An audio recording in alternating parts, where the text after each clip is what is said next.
This is Brian Jones of No Look Scuba here with another edition of Hardcap for Sky Magazine, brought to you by USA Ultimate. I'm here with Tyler Kinley of Seattle Sockeye, Ian Toner of Inside Breaks, and Zach Smith, also of No Look Scuba. So guys, we saw some exciting games in the last round there. Tyler, why don't we start with you? What was the game you were covering, and how did it go?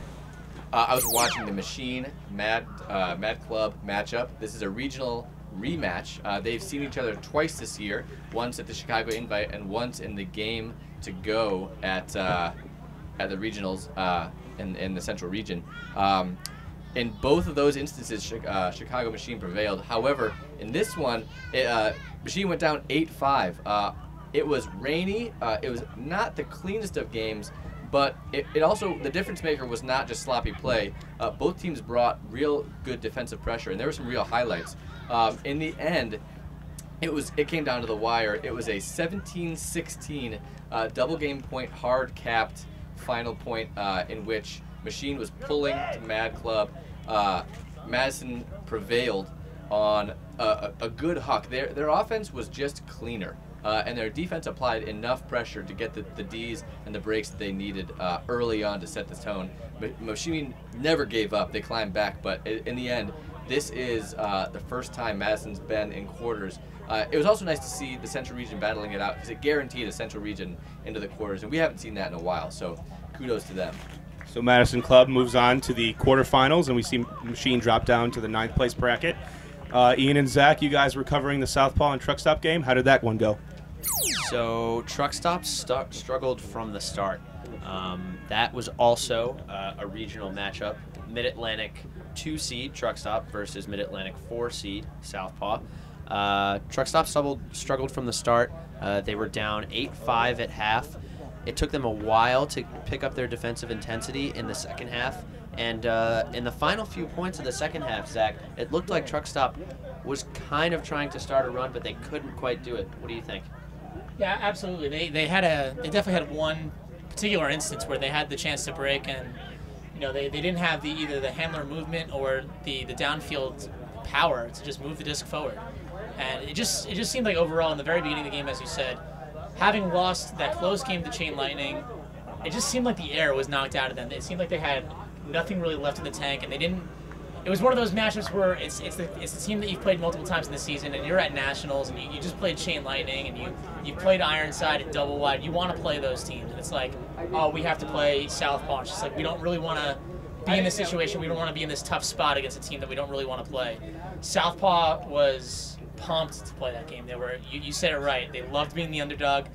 They wanted to be in that position, and they were hungry for quarterfinals. Truck Stop just didn't want to lose, so and that wasn't enough to get them over the top.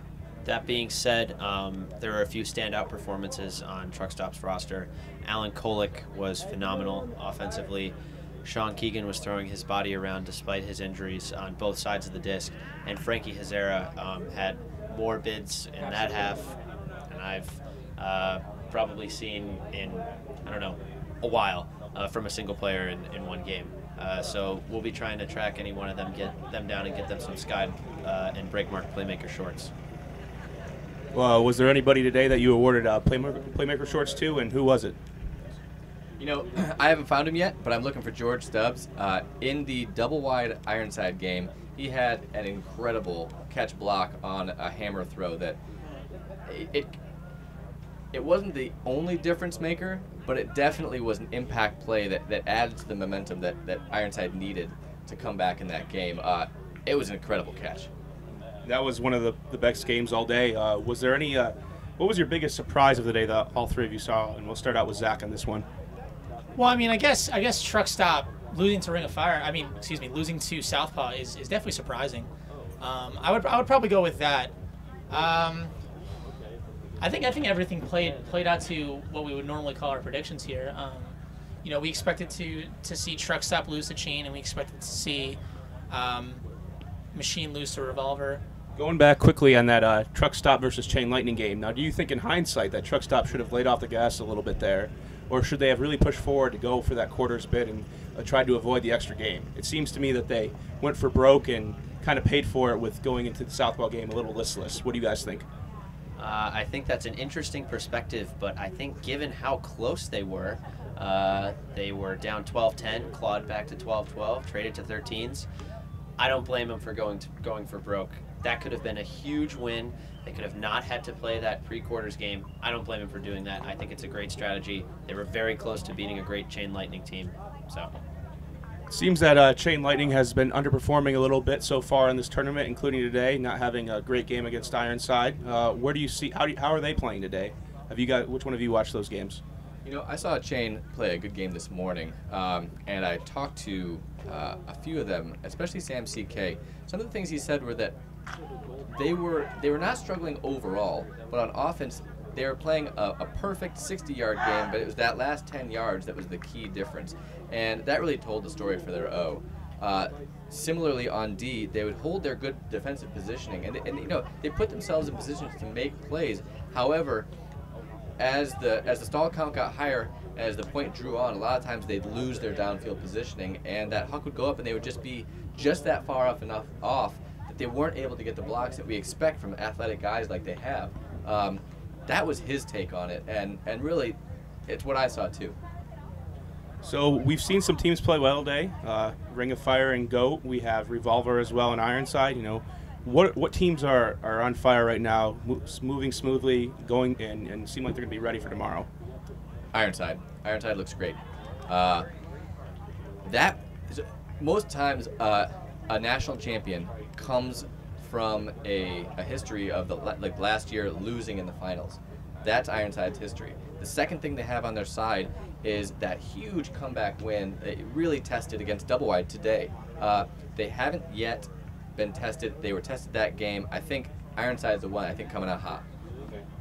Who else is playing well out of you guys that you're liking so far? I don't know how far they're going to go tomorrow, but you have to tip your hat to Southpaw. A lot of us expected Johnny Bravo to come out of that lower pool. Southpaw beats Johnny Bravo, then takes down the higher-seeded Truck Stop in pre-quarters. Their offensive handling core is extremely disciplined, very good at valuing the disc. If they can take care of the disc, watch out for them tomorrow. Revolver. I mean, everyone's saying Revolver from the beginning, but you know, it's not like they've walked through competition. They've been given tough games. Machine gave them a tough game. Ring of Fire gave them a tough game at the last game of the day for them, and they've shown. You know, we were watching Ring of Fire Revolver, and I'm going to say this again. You said it best.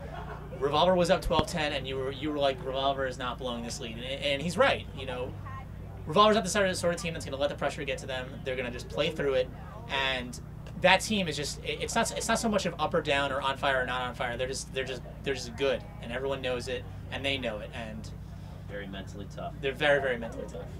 So if you could sum up today's action in one sentence or put out a highlight, what would you say take away from today? Great games. I loved a number of individual matchups, namely Dylan Tennell and Jeff Wodach. The athleticism was much, much, much higher in these games because of the tough matchups. All right, well, this has been another edition of Hardcap. Thanks to Tyler Kinley, Ian Toner, Zach Smith. I'm Brian Jones for Sky Magazine here at the 2011 Club Championships, brought to you by USA Ultimate.